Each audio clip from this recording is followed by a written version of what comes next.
Horizon 3 Radio, le journal.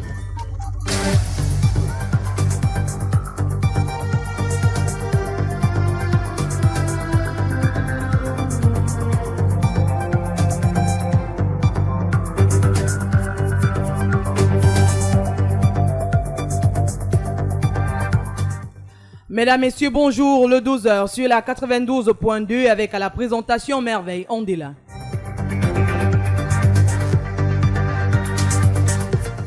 On titre ce jour, la Journée internationale des droits des travailleurs pointe à l'horizon dans un contexte où chaque jour, les grèves se multiplient dans les structures et le secteur informel est de plus en plus délaissé à son sort.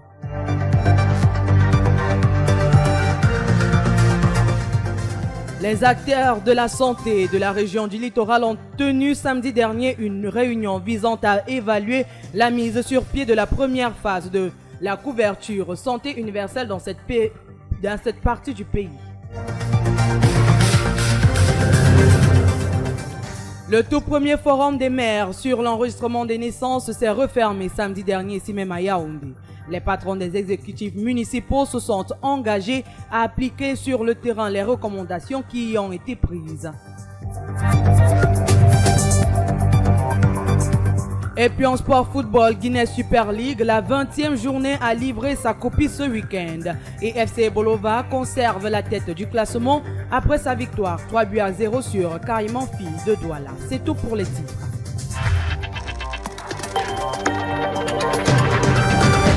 « 92.2 FM. Mesdames, Messieurs, vous écoutez le 12h sur la 92.2 Horizon 3 Radio. La Journée internationale des droits des travailleurs, pour le compte de l'année 2024, se présente dans un contexte particulier. Les employés de plusieurs structures rencontrent des difficultés croissantes au quotidien. Le secteur informel également subit de lourdes pressions sociales. Yvan Ameni pour le reportage.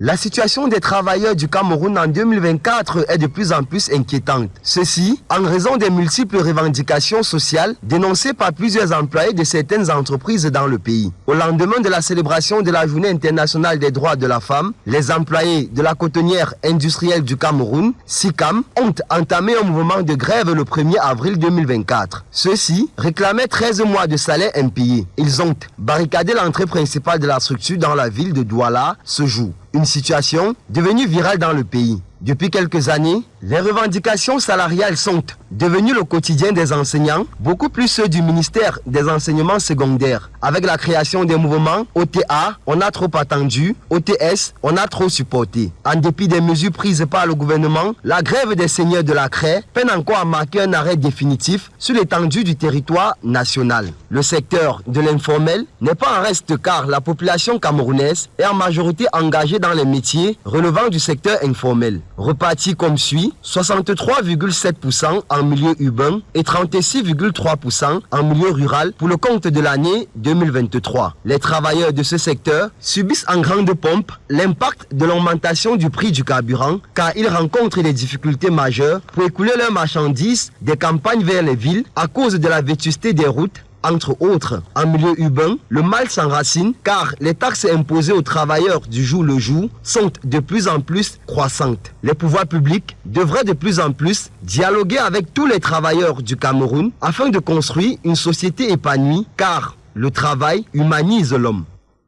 Le travail éloigne de nous trois grands mots, l'ennui, le besoin et le vice. À quelques jours de la célébration de la Journée internationale du travail au Cameroun, il est nécessaire de rappeler son importance sur le plan professionnel et intellectuel. Henri Matip nous en dit plus. Le travail est une nécessité pour l'homme. C'est une base de l'économie, une source principale des revenus qui autorise l'accès à la consommation et aussi à la voie principale de l'insertion sociale. Le travail structure des catégories professionnelles et des pratiques collectives. En effet, il assure la survie matérielle, notamment manger, s'habiller, s'abriter, se soigner et assurer les besoins intellectuels. Le travail favorise également la communication, donc le rapport avec les autres. Il fait vraiment de l'être humain un être social. Notre société étant ainsi organisée, le principe de réalité nous suggère d'exercer une profession qui nous permet de vivre et donc d'être rémunéré. Le travail est au fondement de l'ordre social. Il détermine largement la place des individus dans la société. En tant qu'employé rémunéré, le travail permet à l'individu de renforcer son indépendance à l'égard des autres individus, ce qui lui permet de chercher à satisfaire ses propres désirs plutôt que de devoir satisfaire les désirs de ceux dont il dépend. Le travail comme libération, il est certes le seul moyen que l'homme a d'assurer sa survie. Si nous travaillons, c'est donc bien par nécessité naturelle. Selon Karl Marx, c'est par le travail que l'être humain s'affirme et reproduit son existence naturelle. Dans ce cas, il est une médiation nécessaire entre l'être humain et la nature. Le travail contribue au bonheur car il procure de nombreuses sensations, interactions, liens et sentiments bénéfiques à notre organisme et contribue à cet état de bonheur. Le Festival international des médias s'ouvre ce jour au Bois Sainte-Anastasie de Yaoundé. Plusieurs candidats sont à la conquête de la couronne cette année. Nous avons en direct Lucien Balambarga. Bonjour Lucien, où en est-on de ce côté du Bois Sainte-Anastasie? Bonjour Merveille Andela, bonjour à tous nos auditeurs de Horizon 3 Radio et bienvenue ici au Bois Sainte-Anastasie de Yaoundé où se tient en ce moment l'ouverture solennelle du Festival international des médias auxiliaires de l'année 2024. La question que l'on se pose et que vous-même et les auditeurs, vous n'avez jusqu'ici de réponse, c'est de savoir qui sera Miss Média 2024. Cette année, la réponse sera donc donnée à l'issue de ce concours qui s'ouvre donc aujourd'hui au Bois Sainte-Anastasie de Yaoundé. Il faut donc dire que le thème retenu pour cette année, c'est les médias à la désinformation et à la prolifération des discours de haine. Les Miss vont donc sont donc en ce moment en train de défiler et en exposant leurs talents. Elles vont s'accentuer sur ce thème pour pouvoir décrocher la couronne de Miss Média 2024. La meilleure qui défendra donc son projet pourra donc décrocher ce titre de Miss Média 2024. Nous vous tiendrons d'ailleurs informés de la suite de cette actualité aux éditions d'information du 19h30 Radio et Télévision. Ici en direct du Bois Sainte-Anastasie de Yaoundé, je suis Lucien Balambarga pour Horizon 3 Radio. Merci Lucien pour ces informations et nous espérons que tout se passera bien de ce côté-là.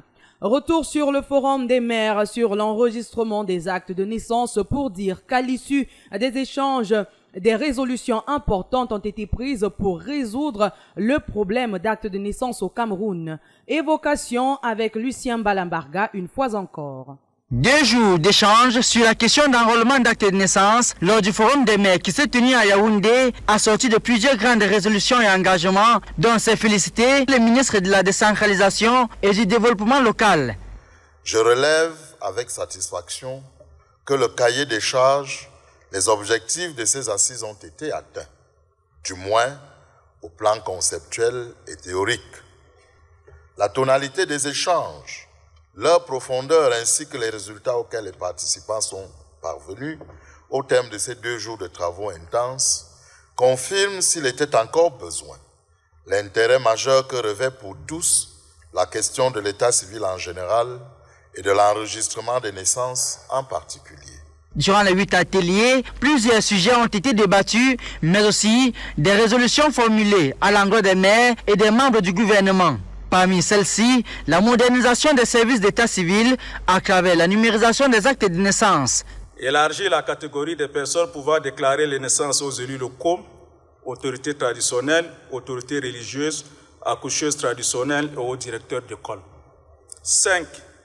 Attribuer aux autorités administratives un pouvoir de réquisition en vue de l'établissement d'actes de naissance en cas de déclaration tardive. 6. Prévoir des sanctions pour non-déclaration de naissance par les parents et toutes les personnes tenues par cette obligation. À l'issue de ce forum, le gouvernement souhaite voir les résultats suivre à travers la baisse du nombre de Camerounais n'ayant pas d'acte de naissance. Après cette cérémonie de clôture, les patrons des exécutifs municipaux ont tenu à faire le bilan et beaucoup expriment leur satisfaction. Ils s'engagent à appliquer sur le terrain les recommandations formulées. Jordan Djoussoufomokon pour les détails. Durant ces 2 jours de travaux, les maires du Cameroun ont fait l'état des lieux de la situation relative aux naissances, chacun dans sa localité. Pour l'instant, la situation n'est pas différente de celle des autres communes du Cameroun, où nous enregistrons à peine une naissance et demie sur 3. Je pense qu'avec ce que nous avons glané au cours de ce forum-là, nous pourrons passer dans un premier temps peut-être à 1,75, mais plutôt et à 2 progressivement. Et avec la digitalisation, n'est-ce pas, la digitalisation promise par le MINDEVEL et aussi les moyens que nous allons dégager sous fonds propres. Dans le pays, au moins 7 millions de personnes n'ont pas d'acte de naissance et ce premier forum national des maires sur l'enregistrement des naissances au Cameroun visait à éradiquer ce problème dont la résolution n'est pas très aisée. L'une des résolutions qui est très importante, qui a été proposée ici, c'est celui de rallonger la date qui est jusqu'aujourd'hui, la date pour la déclaration qui était de 3 mois. La rallonger à peut-être à 1 an. Et peut-être même donner la lassitude au procureur après 1 an aussi jusqu'à 5 ans. Sur une réquisition du procureur, on peut directement établir l'acte de naissance. Ça, c'est une résolution très phare et qui pourrait vraiment simplifier parce que nous sommes dans des communes qui sont un peu reculées. Les populations font face à des difficultés. Débourser une somme de 10 000 voire 15 000 pour faire un acte de naissance du jugement supplétif, ce n'est pas à la portée de toutes les bouches. Donc c'est une difficulté qui a été relevée ici. Dans plusieurs communes du Cameroun, des actions concrètes ont déjà été posées, comme à Kola Famba dans la région du centre.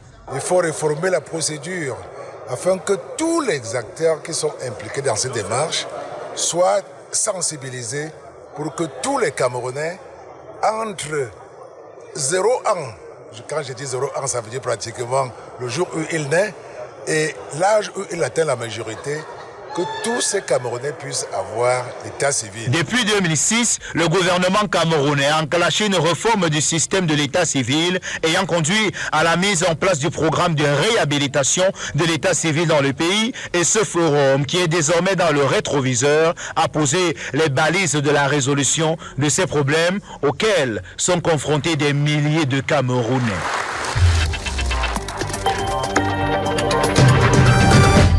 « 92.2 FM. Le ministre de la Santé publique a recommandé aux responsables des structures déconcentrées de son département ministériel dans la région du littoral de maintenir la réforme du système de santé engagée. C'était au cours d'une visite de travail dans la ville de Douala. David Zo. C'est en présence du gouverneur de la région de l'Adamawa que les membres du conseil régional réunis en session ordinaire ont examiné puis voté les comptes administratifs de l'ordonnateur et le compte de gestion du comptable. Pour un budget d'un peu plus de 4 milliards de francs CFA en 2023, le conseil régional de l'Adamawa a pu réaliser un pourcentage de 110% en recettes et 88% en dépenses engagées, ce qui réjouit de facto le président du... En visite de travail dans les formations hospitalières de la région du littoral, le ministre de la Santé publique a réuni autour d'une même table les responsables des services déconcentrés de son département ministériel dans la région du littoral. Objectif, à encourager ces derniers à plus d'ardeur au travail.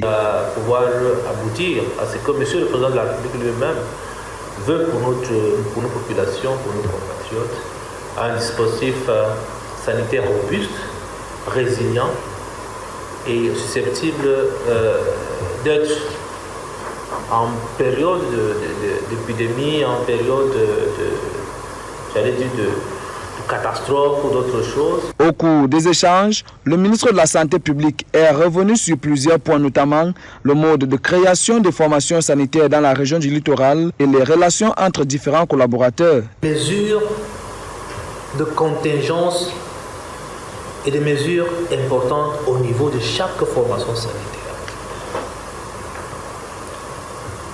Les informations qui sont à notre possession font en sorte que vous allez, surtout les directeurs des hôpitaux, vous allez faire face pendant toute cette période, jusqu'aux élections, si le président en a convenance et qu'il les convoque, jusqu'aux résultats, vous allez faire face à des remontées de scandales dans vos formations sanitaires. C'est tout serein que le ministre de la Santé publique repart de la ville de Douala, capitale économique du pays, après avoir passé en revue quelques formations sanitaires.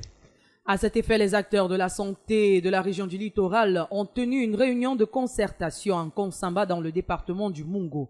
Les échanges autour du délégué régional de la santé publique portaient sur l'évaluation de la mise sur pied de la couverture santé universelle phase 1 dans cette partie du pays. Précision avec Madeleine Bandon. Il était question au cours de cette assise sur la coordination de la santé publique du littoral tenue il y a quelques jours d'évaluer la mise en œuvre de la première phase de la couverture santé universelle dans cette région. L'enrôlement évolue bien. Les chiffres sont d'ailleurs très parlants. Nous sommes exactement à 373 509 personnes enrôlées, parmi lesquelles 17% de personnes vivant avec le VIH, 60% d'enfants, 19% des personnes vivant avec la tuberculose. Donc en fait, ce pourcentage-là nous permet de dire qu'il y a une bonne évolution. C'était également l'occasion pour le directeur de l'hôpital régional de Nkonsamba, Dr Fulbert Mangala Kwele, d'exposer sur la gouvernance hospitalière à l'heure de la décentralisation pour une meilleure couverture santé universelle. Quand on regarde l'ensemble des rapports au niveau international et même régional, les problèmes de gouvernance sont un vrai problème dans l'évolution des activités. Et c'est pour ça que, concernant la CSU, M. le délégué a estimé que expliquer quelque chose, faire des rappels par rapport aux notions de bonne gouvernance était la pièce maîtresse pour pouvoir avoir de bonnes perspectives. Et c'est pour ça qu'il a intitulé cette leçon la gouvernance hospitalière à l'heure de la décentralisation pour une meilleure CSU.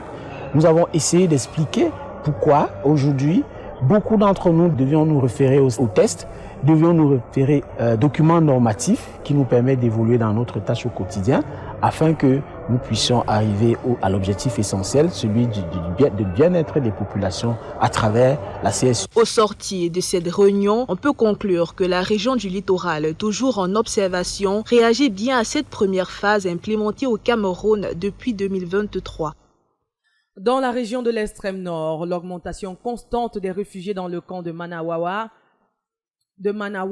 inquiète les organisations humanitaires. David Etamé pour plus de détails dans ce reportage. Plus de 70 000, c'est le nombre préoccupant de réfugiés que compte depuis quelques années le camp de réfugiés de Minawao dans la région de l'extrême nord du pays. Un nombre croissant de personnes séjournant au Cameroun qui donne du tournis et qui plonge dans une profonde inquiétude plusieurs organisations humanitaires siégeant au Cameroun. Le camp de réfugiés de Minawao, situé à environ 70 km de la frontière séparant le Cameroun à la République fédérale du Nigeria, est désormais un peu plus que bondé, loin du peuple qui avait été pensé par le gouvernement à sa création de manière temporaire en 2013 à la suite de nombreuses attaques perpétrées par la secte islamiste Boko Haram à laquelle étaient exposées les populations de l'extrême nord. Les différents rapports parcourus de ces organisations humanitaires révèlent que le constat de l'augmentation du nombre de réfugiés dans cette partie du pays constitue une entrave à leurs nombreux efforts visant à répondre aux besoins essentiels de ces populations qui limitent malheureusement leur accès aux soins véritables de santé, à une alimentation régulière et équilibrée et à l'éducation. Cette augmentation fulgurante de réfugiés dans le camp est également, selon ces mêmes organisations humanitaires, la résultante de nombreuses violences perpétrées sur le territoire nigérian que fuient les populations de ce pays voisin qui prennent refuge au Cameroun. Sauf que, à cette demande d'aide humanitaire croissant, l'on craint d'un risque de conséquences désastreuses si une aide urgente n'est pas rapidement mise en place pour pallier aux besoins vitaux de ces réfugiés désormais en grand nombre. Rappelons que le Cameroun a enregistré depuis lors près de 2 196 969 personnes déplacées internes en 2023 et 475 729 comme réfugiés et 9 240 comme demandeurs d'asile. Ces chiffres émanent, rappelons-le, des différents rapports de ces mêmes organisations de réfugiés travaillant au Cameroun. Augmentation des performances académiques, l'élite Vessa Mohamed Kosovo aux côtés des étudiants. Le week-end dernier, plusieurs étudiants de Douala dans la région du littoral et de Tchank dans la région de l'Ouest ont reçu des dons ont reçu des dons. Jordan Djoussoufomokon. Pour aider les étudiants de son département à bien évoluer sur le plan académique, Vessa Mohamed Kosovo, une élite de cette localité, se tient à leur côté. Ce samedi 27 avril 2024, les étudiants ressortissants du Noun à Douala reçoivent des présents, un ordinateur portable, des cartons de rames de papier format A4 et une enveloppe de 120 000 francs CFA a été remise à ces jeunes. Cette action est intervenue après que la délégation a écouté les doléances de ces jeunes. Vers 17h, ce samedi-là, le même rituel a été observé devant les membres du cercle des élèves et étudiants ressortissants de Massagam à Douala, où la promesse de résolution de leurs problèmes a été faite. Voilà. Mais rassurez-vous, le monde a été fait ainsi. On peut être intelligent, mais parfois l'argent fait le bonheur. Et monsieur, je peux vous appeler docteur. Je peux vous appeler docteur. C'est ce que j'avais à vous dire et nous vous remercions infiniment. Vraiment, l'accueil est chaleureux et je pense que Douala désormais fait partie des associations importantes qu'on devrait soutenir sur tous les plans.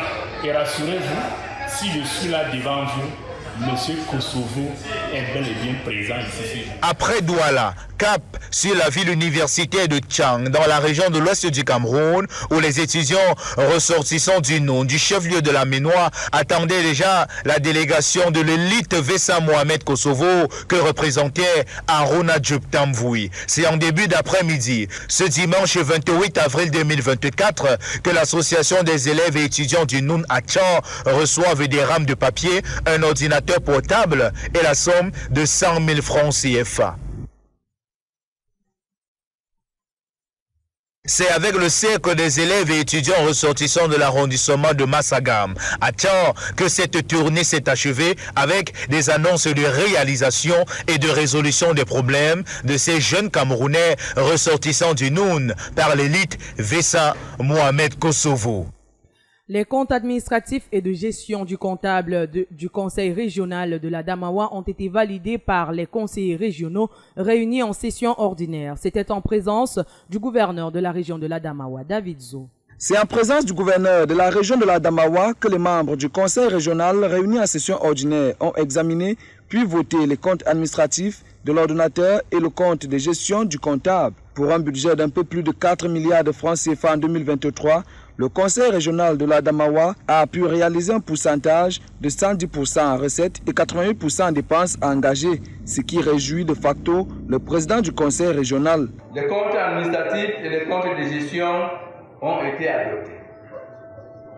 D'importantes délibérations pour la bonne marche de notre institution et le bien-être de nos personnels ont été adoptées. Cette session ordinaire permettait aussi d'examiner le compte administratif du président du conseil régional et l'adoption de plusieurs autres délibérations. Kildadi Také Kebuka, le représentant de l'État à ces travaux, a félicité les membres du conseil pour la qualité du travail. La qualité du travail qui est menée au niveau de ce conseil en termes de gestion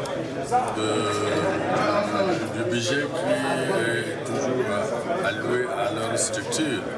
Et nous voulons donc autour de ceux qui tous féliciter le président du conseil et son président comptable. Les travaux de cette 12 ordinaire du conseil régional de la Damawa se sont achevés sur des recommandations du numéro 1 de cette région.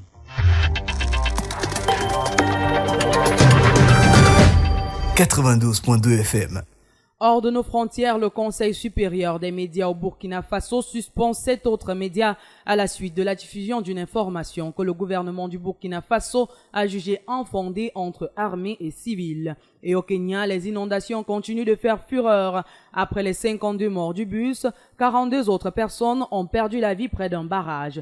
Fadimatou Ndamdounkie pour le round-up. Tout a commencé la semaine dernière avec la diffusion de l'information selon laquelle 223 civils, dont au moins 56 enfants, ont été massacrés par l'armée du Burkina Faso le 25 février. À cet effet, le Conseil supérieur de la communication du Burkina Faso a ordonné jeudi dernier l'arrêt immédiat des rediffusions et la suspension des programmes des stations de radio britanniques et américaines BBC et Voice of America. Depuis le samedi 27 avril, c'est au tour des médias internationaux TV5 Monde, Dutch Well, West France, Le Monde.fr, APA News, The Guardian et l'agence Ecofin d'être aussi suspendus pour les mêmes raisons. Et pour écarter tout cela, le gouvernement du Burkina Faso, au travers de son porte-parole Jean-Emmanuel Ouedraogo, a condamné et rejeté fermement toutes ces accusations dites infondées. En attendant la levée de ces sanctions par le régulateur des médias audiovisuels au Burkina Faso, les sites internet de ces médias devront eux aussi arrêter d'informer de ce côté-là. Et au Kenya, près de 42 personnes ont trouvé la mort samedi après la rupture d'un barrage au nord de la capitale Nairobi. Cette situation affecte plus de 130 000 personnes dont les maisons ont été emportées par les eaux ou submergées. On se souvient encore de ces 64 écoles qui ont dû fermer les portes à Nairobi en raison même de ces inondations. Selon le gouvernement, toutes ces inondations ont provoqué le déplacement de 24 196 ménages, soit environ 13 145 personnes. Face à cela, 50 camps ont été mis en place pour abriter les personnes déplacées et des mesures de premier secours sont apportées aux personnes victimes des inondations. En sport football Guinness Super League, la 20e journée a livré sa copie ce week-end sur les différentes pelouses. FC Bolova reste leader au classement après avoir battu Caïman Filles de Douala sur le score de 3-0. Le reste des résultats et le classement, c'est dans cet élément que signe Alex Rodrigue Bokono. Pas de grande surprise enregistrée lors de cette 20e bande de la Guinness Super League qui a été franchie ce week-end. AS Fortuna Filles reste coincé au bas du classement avec 12 unités à l'issue du match nul d'un but partout, enregistré face à Jasport de Moyo-Messala qui conforte son maintien avec 21 points. L'ambition du maintien au championnat pour la saison prochaine est désormais atteinte pour Amazon FAP qui domine AS Awa 1-0. Une victoire qui permet aux coéquipiers de Leslie Naomi Njoya Ito de grimper au 6e rang avec un compteur qui affiche désormais 26 points. La loi du domicilié a été respectée par le défunt Léquier Football Filles qui a battu Louvni Prof sur le score de 2-0.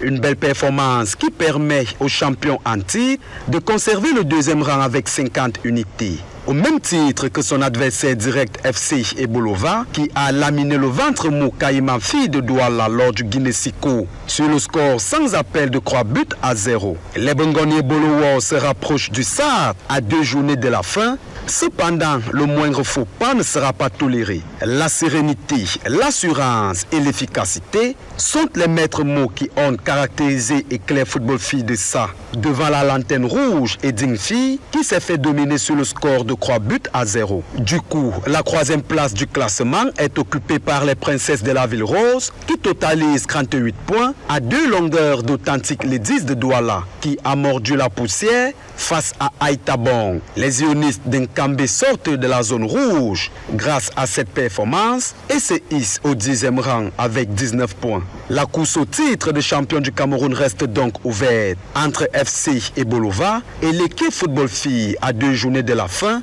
de cette 4e saison de la Guinness Super League. Championnat d'Afrique senior de judo Égypte 2024, la team Cameroun présente 3 médailles remportées, dont une en or lors des finales tenues hier à Cairo International Stadium. Alex Rodrigue Bokono, une fois encore.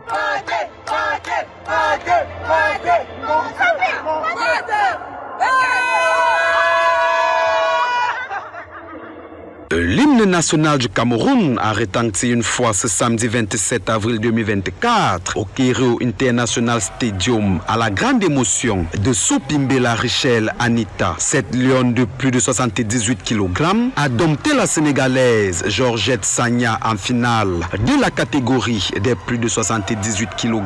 Women des 45e championnats d'Afrique senior de judo. La Cameroun team avait 3 de ses athlètes en finale, mais Frank Ulrich Taham Zhang a été moins lourd dans la catégorie des moins de 100 kg hommes devant le Tunisien Ben Gares Koussaï. Et Georgie Kawesley Djenge a perdu chez les moins de 78 kg dames devant Marie Branzer, une judokate qui a triplé nationalité. D'origine allemande, elle a d'abord brillamment défendu les couleurs de la République démocratique du Congo avant d'offrir en mars dernier, lors des 13e Jeux africains à Accra, une médaille d'or à la Guinée. Elle remporte donc une nouvelle médaille d'or au Caire sous la bannière de la Fédération guinéenne de judo. La performance de haut niveau de Sopimbela a suscité beaucoup de réactions dans son pays natal. Au classement général à la fin de la compétition, l'Égypte est en tête alors que le Cameroun occupe le 6e rang sur 21 pays. Les meilleurs judokas à ces 45e championnats d'Afrique ont marqué des points dans la course pour la qualification aux Jeux olympiques prévus à Paris cette année.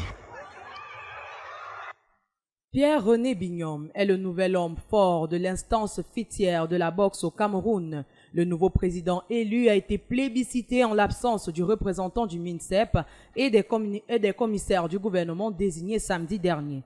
Armand Belobon, notre stagiaire, arrive sur les circonstances de cette élection. Seul candidat en lice, Pierre-René Bignome a récolté un suffrage de 20 voix sur 21. Le scrutin prévu à 10h dans la salle de conférence du ministère des Sports se fera finalement à 15h. Le représentant du ministre des Sports et de l'Éducation physique brillera par son absence. Autre absent au rendez-vous, les commissaires désignés du gouvernement. Des absences qui n'ébranlent pas la détermination du président élu. Nous voulons plutôt que la boxe soit celle que nos parents et nos ancêtres ont connue. Une boxe qui enchantait tout le pays. Une boxe qui élevait le drapeau très haut à l'étranger. Fini les querelles. Et j'appelle la partie adverse. Je les supplie à se mettre au travail avec nous. C'est les urnes qui ont parlé. Et c'est le peuple de la boxe qui a parlé. La question sur la légitimité de cette élection n'a pas fini d'alimenter les chaumières au MINSEPS. L'Union sportive de Douala maintient son statut de doyen en battant les Astres de Douala ce dimanche 28 avril 2024 sur le score d'1-0 lors de la 10e journée des playoffs down. L'Union a assuré son maintien. Le club des Nassara Damakai demeure l'élite One qui n'est jamais descendu en division inférieure depuis 1958.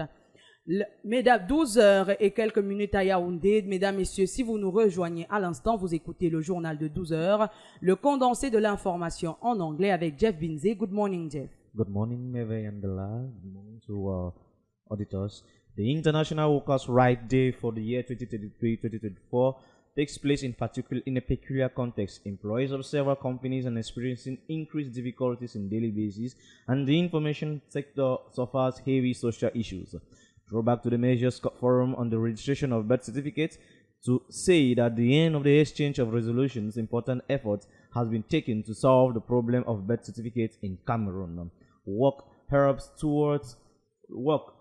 keeps us away from three great ills, that's boredom, want, and vice. A few days before the celebration of the National Labour Days in Cameroon, it is necessary to recall the importance of this professional and intellectual feast.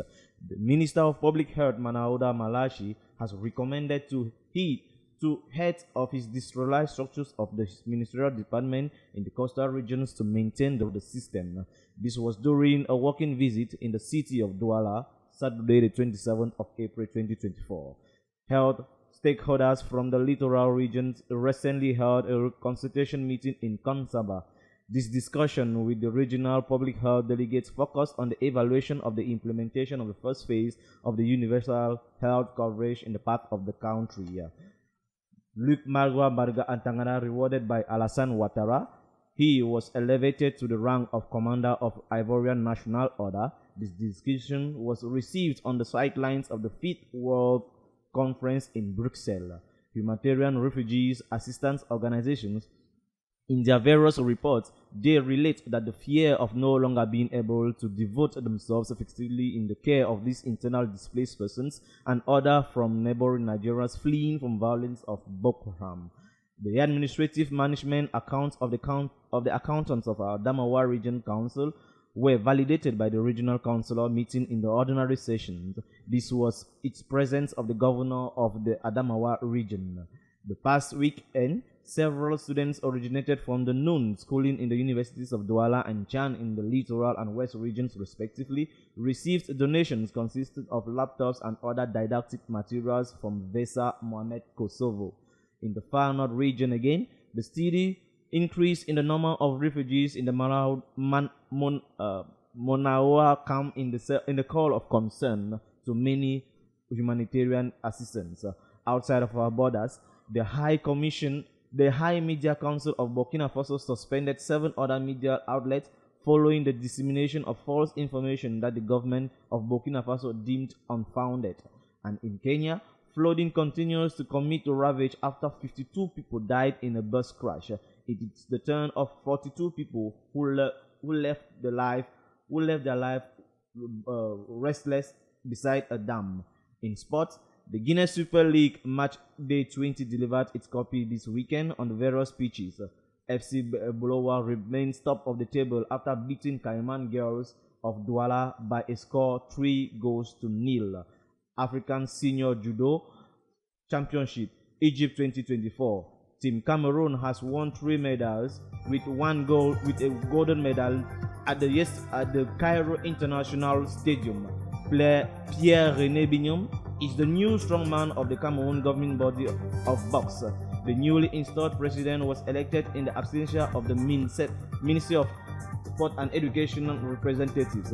Union Sportive of Douala maintained its status at the top after beating Astro de Douala this Sunday, 28th of April 2024, with a score of 1-0 following the 10th day of the playoffs. The Nazara Kamakais remain within the Elite One and haven't gone down since 1958.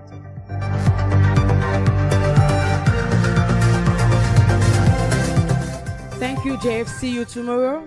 See you tomorrow, Andela. Fin du 12h sur les ondes de la 92.2, mise en onde materne Ondois, réalisation Madeleine Bandon, coordination Reine Christelle Tigniem, supervision générale François Biba. Au microphone de présentation Jeff Binze, Merveille Andela. À demain, 12h.